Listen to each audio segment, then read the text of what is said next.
강릉시가 2년 전에 신축한 시청 외부 구내식당이 비좁다며 다시 청사 안으로 이전을 추진해 예산이 낭비되고 있습니다. 최북단 고성군에서 시험 재배에 성공한 조생종 사과 수확이 추석을 앞두고 시작됐습니다.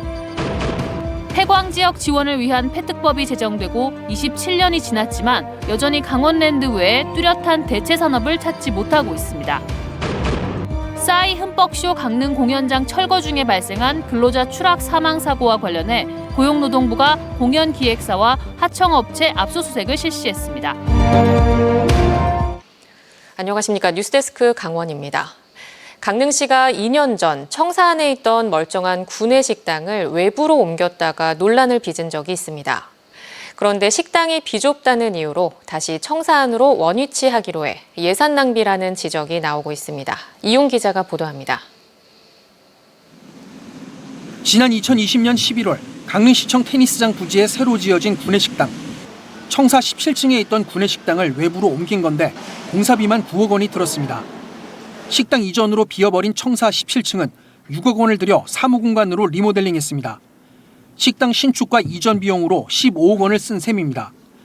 당시 강릉시는 식자재를 청사 내 엘리베이터로 운반하다 보니 코로나19에 취약한 구조여서 확산을 막기 위한 조치라고 밝혔습니다. 하지만 멀쩡한 식당을 외부로 옮기는 것에 대해 반대하는 직원들이 많았고 예산 낭비 논란도 있었습니다. 이 큰 식당을 밖으로 빼서 해야 되는 게 과연 이 시기에 적정한 건가, 예산을 이렇게 긴급하게 투자해야 되는 건가에 대한 부분도 역시 저희는 의문입니다. 그런데 강릉시가 이 구내식당을 2년 만에 청사 17층으로 원위치하기로 했습니다. 정작 새로 지은 구내식당이 비좁아 직원들의 불편이 잇따르자 증축하는 것보다는 다시 청사 내로 옮기는 게 낫다는 겁니다. 그 구내식당이 좁아가지고 직원들이 이제 식사를 하러 가서 식판을 들고 자기 날 때까지 좀 기다리고 그런 것들이 좀 자주 발생이 돼요. 그래서 이전을 하는 게 좀 더 효율적일 거라고 판단을 해서 식당 재이전 준비를 위해 청사 17층에 있는 부서는 18층으로 올릴 예정이고 18층에 있던 부서는 최근 다른 층으로 옮겨 비워놨는데 일부 직원들의 불만이 쏟아지기도 했습니다.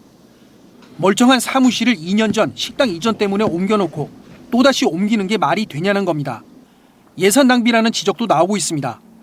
강릉시는 설계를 끝내야 식당 재이전에 필요한 비용을 알 수 있다고 했지만 기존의 외부 식당 건물을 다른 용도로 활용하는 비용까지 감안하면 적어도 수억 원이 들 것으로 예상됩니다. 올해 강릉시의 재정 자립도는 15.1%로 2020년 17.8%를 나타낸 이후 2년 연속 하락했고 전국 시 단위 지자체 평균은 27.9%보다 턱없이 낮습니다. MBC 뉴스 이용입니다. 지난달 강릉에서 열린 싸이 흠뻑쇼의 공연장 시설물 해체 과정에서 하청업체 노동자가 추락해 사망한 사건과 관련해 고용노동부 강원지청이 오늘 서울 강남구에 있는 공연기획사 피네이션 본사와 하청업체 사무실을 압수수색했습니다. 강원지청은 사고 당시 공연기획사와 무대 설치업자의 계약 관계와 무대 설치 관련 안전조치 이행을 위한 지시 여부 등을 확인하기 위해 압수수색을 실시했다고 밝혔습니다.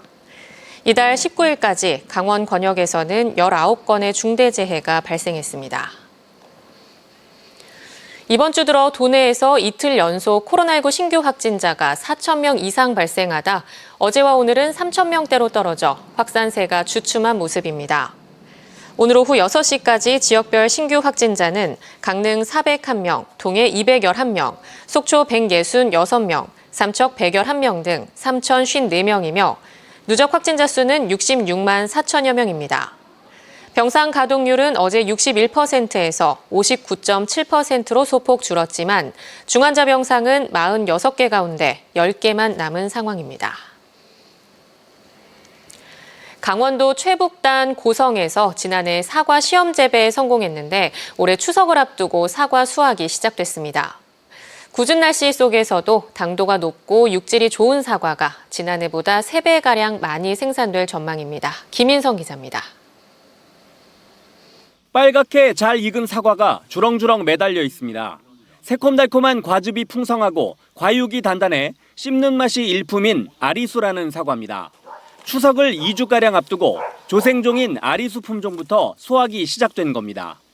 올해 여름 내내 이어진 궂은 날씨와 부족한 일조량 때문에 걱정이 많았지만 여러 재배 방식을 적용해 평균 14브릭스를 넘는 당도 높은 사과가 완성됐습니다. 초생 재배에서 그 풀을 깎아가지고 유기물 많이 함유하도록 토지를 만들고 이런 부분에 많이 신경 쓰고 있습니다. 당도가 좀 괜찮은 편입니까? 예. 한 14브릭스 정도 평균 유지하고 있으니까요. 괜찮은 편입니다. 홍로를 개량해 달콤한 맛을 높인 홍드림 품종도 수확이 시작됐습니다. 궂은 날씨 때문에 걱정이 많았지만 기대 이상의 사과가 나왔습니다. 최근 부쩍 쌀쌀해진 아침 날씨 때문에 일교차가 커졌고 계속 이어지던 비가 수확 직전 일주일가량 뜸해진 게 다행입니다. 사과나무를 심은 지 3년이 지나면서 농민들은 고품질 사과 생산에 대한 확신이 생겼습니다. 당도나 여러 가지를 봤을 때 여기가 사과 될 수 있는 게 우리가 확신을 얻을 수가 있어요. 여기 이제 고성에도 사과 재배 완전 가능하다. 이제 수확이 시작돼 아직 생산량이 많진 않지만 고성군은 지난해 전체 생산량 25톤보다 3배가량 많은 70톤 이상을 수확할 것으로 예상했습니다. 앞으로 사과 재배 농가들의 다양한 지원도 해나갈 방침입니다. 우리 고성군은 해양성 기후부터 군행지 기후까지 고루 분포되어 있습니다. 따라서 일조량이 풍부하고 일교차가 커서 고품질 사과 생산이 가능하므로 앞으로 지속적인 행정 지원을 통해서 특화 품목으로 육성해 나가겠습니다. 최북단 고성군이 해양성 기후와 높은 일교차, 알맞은 토질 등의 영향으로 사과 주산지로 거듭나고 있습니다. MBC 뉴스 김인성입니다.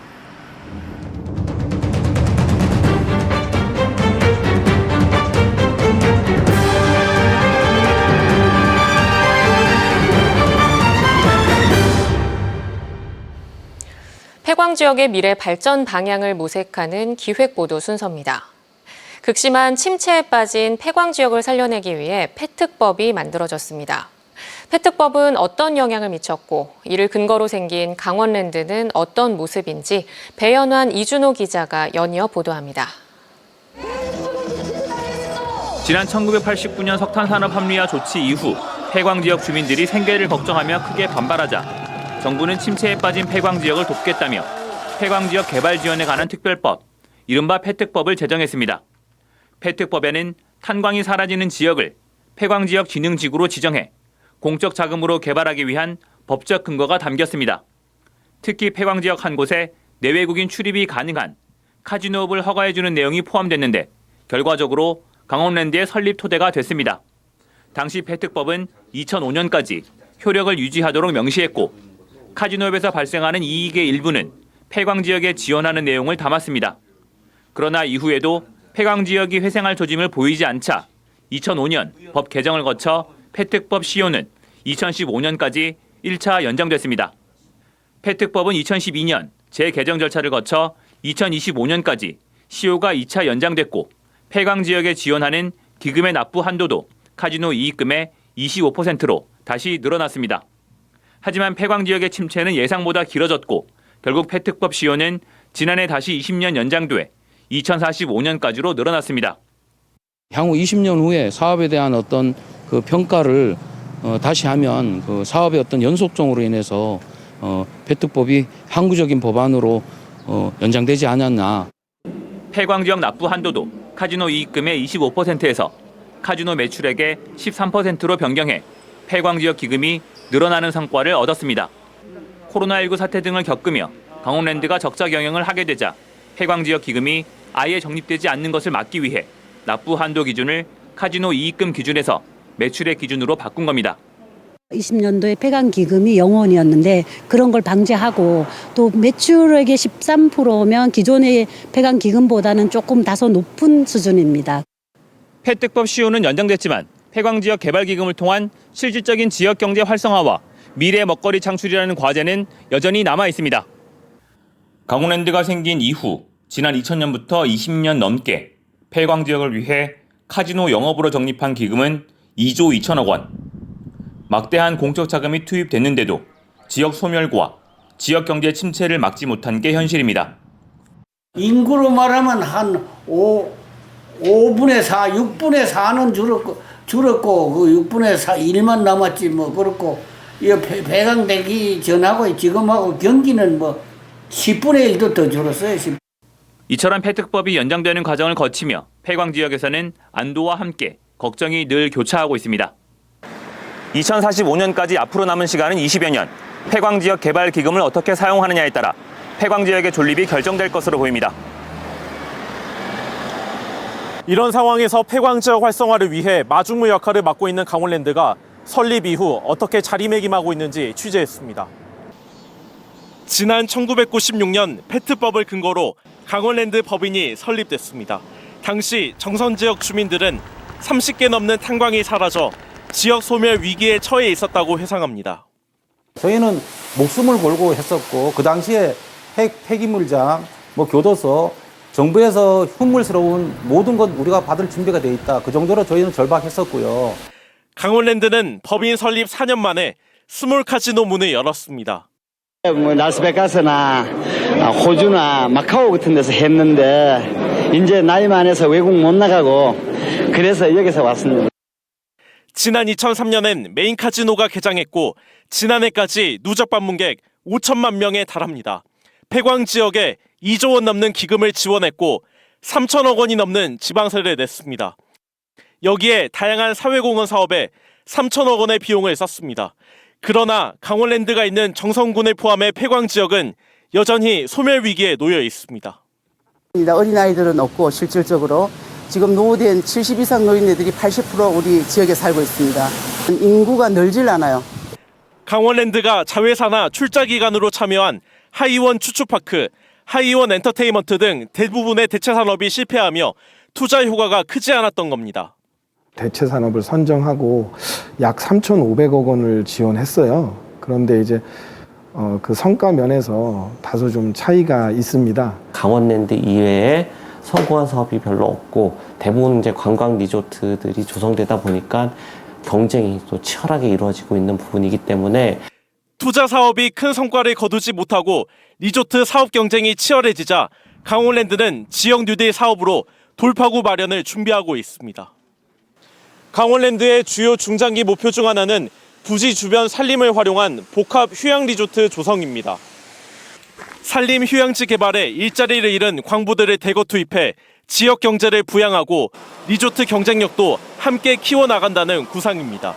일자리 생기고 강원랜드가 지속 가능하게 발전되고 그것이 지역에 발전되는 걸로 갈 수 있다 이렇게 생각합니다.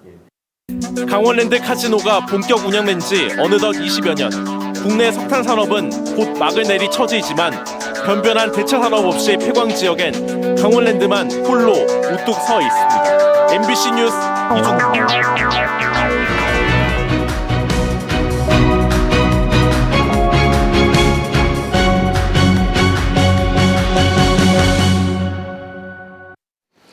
강릉시가 동계올림픽 빙상경기장을 활용해 국내 e스포츠 도시를 알리는 행사를 마련합니다. 강릉시는 오는 28일 국내 최대 e스포츠 행사인 리그 오브 레전드 챔피언스 결승전 대회를 강릉 아레나에서 개최하고 전날인 27일에는 스피드 스케이팅 경기장에서 전야제 행사를 개최한다고 밝혔습니다. 강릉시 청소년 수련관에서는 전국 청소년 e스포츠 대회가 열려 리그 오브 레전드와 카트라이더 종목의 준결승과 결승전 경기가 치러집니다. 강릉시는 이번 대회에 10,000명가량이 관람하고 전 세계 500만 명 이상이 온라인으로 시청할 것으로 예상하고 있습니다. 동해시의회 의원들이 묵호항 재창조 사업부지에 추진 중인 국방과학연구소 연구시설 설립에 반대하는 성명을 발표했습니다. 동해시의회 의원들은 국방과학연구소에서 해양 무인체계 연구시설 개발 계획을 제안한 묵호항 준설토 제2투기장은 묵호항 재창조 2, 3단계 사업계획 구역이고 해양 복합 관광단지와 친수 공간으로 주민 관심과 기대가 높은 곳이라며 관광을 통한 지역 활성화와 주민 생존권 확보 등을 위해 사업 계획을 즉각 철회할 것을 촉구했습니다. 국방과학연구소는 2027년까지 451억 원을 들여 묵호항의 해양 무인체계 연구시설과 접안시설을 건립하는 계획을 동해시에 제안한 상태며 다음 달 주민 설명회를 열 예정입니다. 강릉시가 민선 8기를 맞아 전통문화기관 유치에 나섭니다. 강릉시는 국립국악원 분원과 강원 역사문화진흥원을 유치해 전통문화예술의 균형 발전과 강원권 역사문화연구의 구심점 역할을 하겠다고 밝혔습니다. 이와 함께 문화재급 유물자료가 많은 동해안의 특수성을 살려 국립한동해박물관 설립에도 나선다는 계획입니다. 하지만 도내 지자체들도 기관 유치를 경쟁하고 있고 국립박물관 설립은 정부에서 1도 1 국립박물관 원칙을 유지하고 있어 성과를 내기가 쉽지 않은 상황입니다. 삼척시의 수소산업 육성을 위한 산학연 클러스터 조성이 추진됩니다.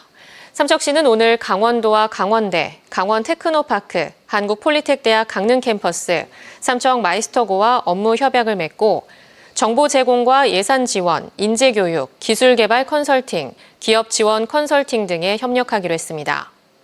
삼척시는 2026년까지 지방소멸 대응기금 등 693억 원을 투자해 수소기업 전문 산업단지 조성과 임대형 공장 건립, 수소기업 창업지원센터, 맞춤형 지역인재 양성 등을 추진합니다.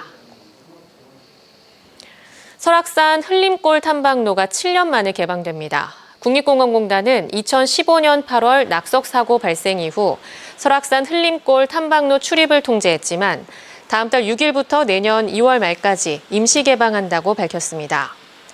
탐방로 이용은 하루 최대 5,000명으로 제한되고 상시 개방 여부는 안전성을 평가해 결정됩니다.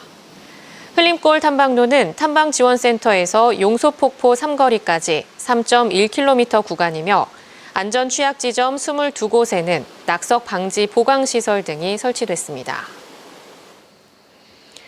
삼척시가 삼표시멘트 지역사회 공헌 활동 지원 사업을 공모합니다. 삼척시와 삼표시멘트는 지난 4월 37억 원 규모의 지역사회 공헌 확대를 위한 자발적 기금 조성 협약을 맺었고 매년 생산량을 기준으로 톤당 500원 규모의 시멘트 기금을 조성하기로 했습니다.